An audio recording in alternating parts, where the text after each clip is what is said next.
Hello, greetings. This is Gilles Mention. I'm catching up on those videos. I'm synchronizing back with the present, for I had some videos ahead, so now I'm back to the present. First, I wanted to thank God, first for like allowing me to go through all those many aspects. For God is very generous. He allows us everything comes from God. If we exist, it's because God gave us life, and so. I haven't really fully returned to this, find my joy in life, but I find my will to live is like being increased, and my soul has informed me that I'm going to be liberated. So I have to trust that and know that, and but then since I'm receiving information from my I am presence quite often, it's like whenever my I am presence is silent, I feel like, oh, it's like I feel so lonely without you, because my I am presence is always informing me on marvelous things. So it's about establishing this communication with your inner guide. For the inner guide is a silent partner until there is enough reciprocity in unconditional love, where this presence can actually reveal itself to the consciousness of the individualized consciousness.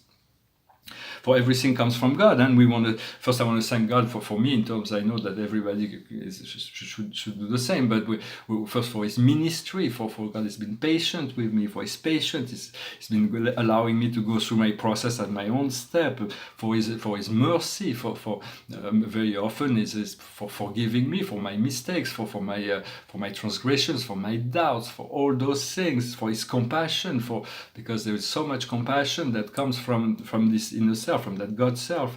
God is also infinitely tolerant. He tolerates everything and everyone. He loves every being, even the darkest soul. He loves them and He tolerates them, and He accepts to minister to them, to follow them in their own dark ways. But when we move into the light, even when we move into the light, we still have to deal with this shadow aspect, and so we have to be to understand, to be tolerant to others also, because God is being tolerant with us, and God is generous. For everything we have comes from that spirit, that soul, that spirit soul, that is the ancestor, the father of all spirit souls. And so there was this philosopher named Plotin in the 3rd century AD, was a Roman philosopher who wrote 9 books. I'm still working on it, but he knew that he was trying to reconcile the philosophy of Plato and the philosophy of Aristotle, which is not an easy task. But so he would go into this mystic trance, and then he would just be in ecstasy, and then he returned to his body and felt like, oh, what a heavy thing to do. And so he understood that God was all, God was one, and everything came from God. But he couldn't explain in his philosophy the origin of suffering, because if God is everything, why is suffering there?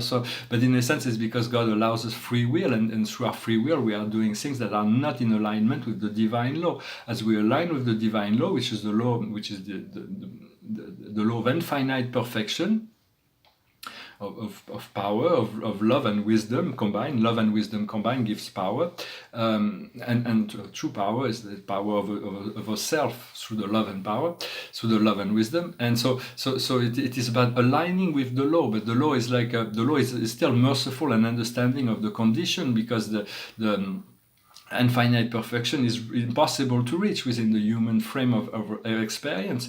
And so, but the more every day we have to allow ourselves to get closer to that oneness, to that unity of service and being. And also, I say in terms of galactic experience, as a star seed, we're all connected to the Sirian, Pleiadian, Arcturian alliance, and this is part of our family. We need this connection. It's very important, because we are being reborn as a new spirit being in the 5th dimension, but as a new baby, we cannot be expected to know how to nourish ourselves, to walk around, to do things. We are completely inadequate in this new dimension. So we do need the assistance of the galactics, the angels, the archangels, to assist us in aligning that, so we can find our God self, our truer self. And so, because as starseeds, there is this connection makes you a bit different than most people that are completely uninterested and unaware about this ascension process. And most people do not want it. It's too painful. It's too hard. Yet once we realize, well, my life was a lot better when I was just about sex, drug, and rock and roll. I had a lot of fun when I was young, and then I realized the truth about this truth about spirit. I had to realign and to face everything, to recondition everything. But now I'm becoming more aware.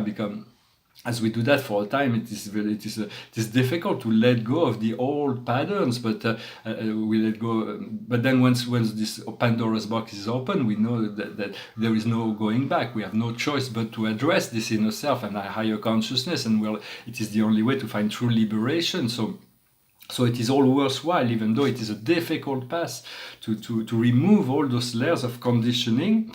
We have to turn to, it is like that we have those many screens, but we always focus on this one screen, and all the other screens are completely blank. And the short dimensional screen, which is like always projecting this kind of black and white drama. But as we tune into that multidimensional frequency, we are aligning to those higher screen, higher vision, higher realities, and it's just a matter of tuning in our frequency and let this other three-dimensional world just be in the background and just tune into this higher frequency of 5th, 6th, 7th dimension. And we have to trust our inner guidance more than what other people say. For understanding also, the darkest night is the darkest moment is right before the dawn. So hang on, we want to, in 5D, time is always now. Also, to understand, time will always be now. And so the key to finding that is to make more silence within our mind. I wanted to speak briefly about the DNA. Our DNA is actually gold-plated. We'll find that scientifically. We'll find that out someday. But originally, it was the Adam-Eve Cadman. It was the body was created in this pure divine form, and human beings were completely divine. They were connected. There was no suffering involved. But through the process of time, we lost this innocence in some sense, and then through the galactic wars, we were like this DNA was being modified and modified and modified, and so the human is extremely complex. It's the divine. The divinity is very simple. It's the one. It's one is love, one and love. It's very simple. But everything that has to do with the human aspect of ourselves that needs to be balanced out. And so in a sense, what happened is that at some point, about 13,000 years ago, there was this matrix was taken over by a race of beings from Orion named the Anunnakis. They were from the planet Nibiru. They were the gods of the Sumerians. And they manipulated the DNA of humans to turn them into slave race so they could mine the gold that they needed. Why do they needed gold? It's not to create central banks. I laughed as well when I said that in the French video.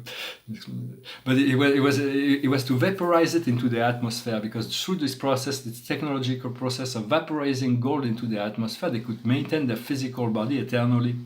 And this is what we should do with the gold here. We shouldn't keep it locked up in safe, or we may do that for quite a while longer, because eventually we'll need to return to this gold standard to recreate a healthy monetary system. But if we would vaporize the gold into our atmosphere, it would repair the whole planet. It would repair the ozone layer. It would repair our physical body.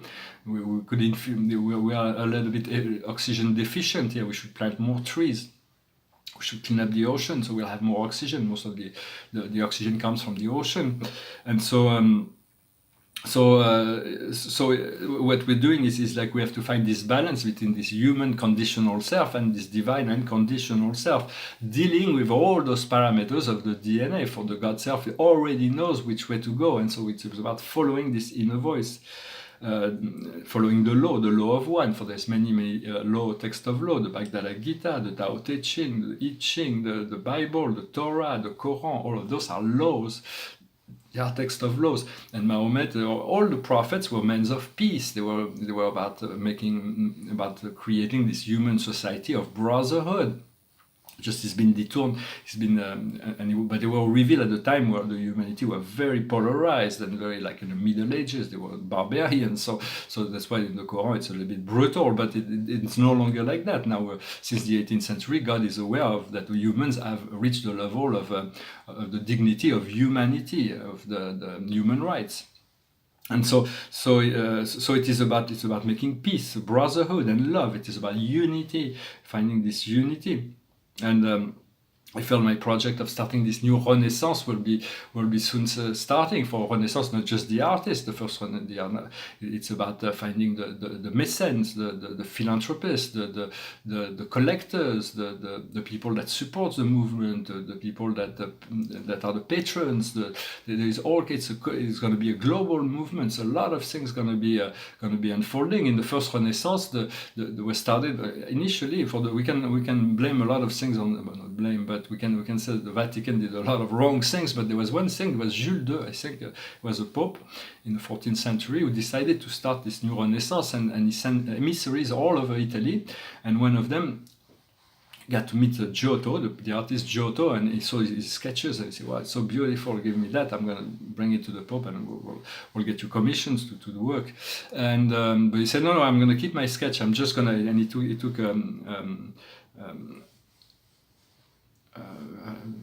mine de plomb, I don't know how to say it, it's a lead, it was the correspondence of a pencil that they had at the time on a white piece of paper, and he created this perfect circle with 3 hands, and he said, just tell the Pope how I did this, that should be enough to qualify me as a painter or sculptor or architect. Well, he wasn't really a sculptor, but as a painter, and Giotto is a marvelous artist, and so this is how it was started. There is a really great book for those who are interested in the first Italian Renaissance. It's called The Lives of the Artists by Giorgio Vasari. It's not an historical document, there is a lot of historical mistakes in it, but it's very, very good. It's the first art critic who comments on all the lives of all those artists.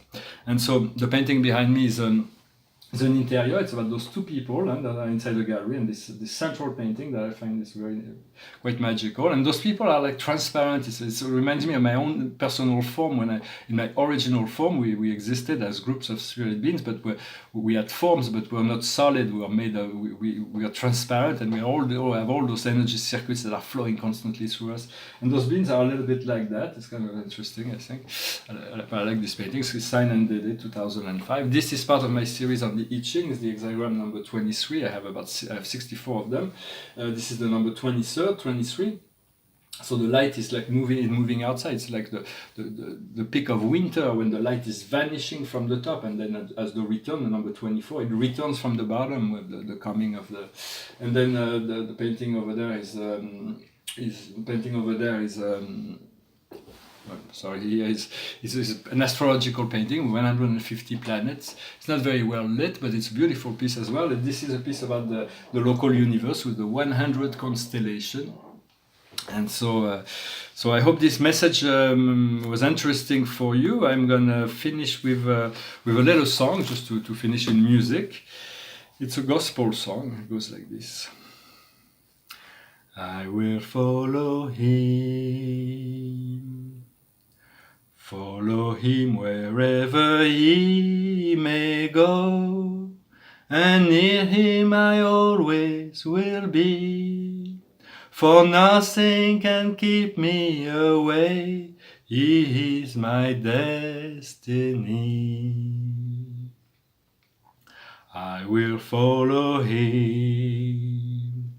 Ever since he touched my heart, I knew there isn't an ocean too deep, a mountain so high it can keep me away from his love.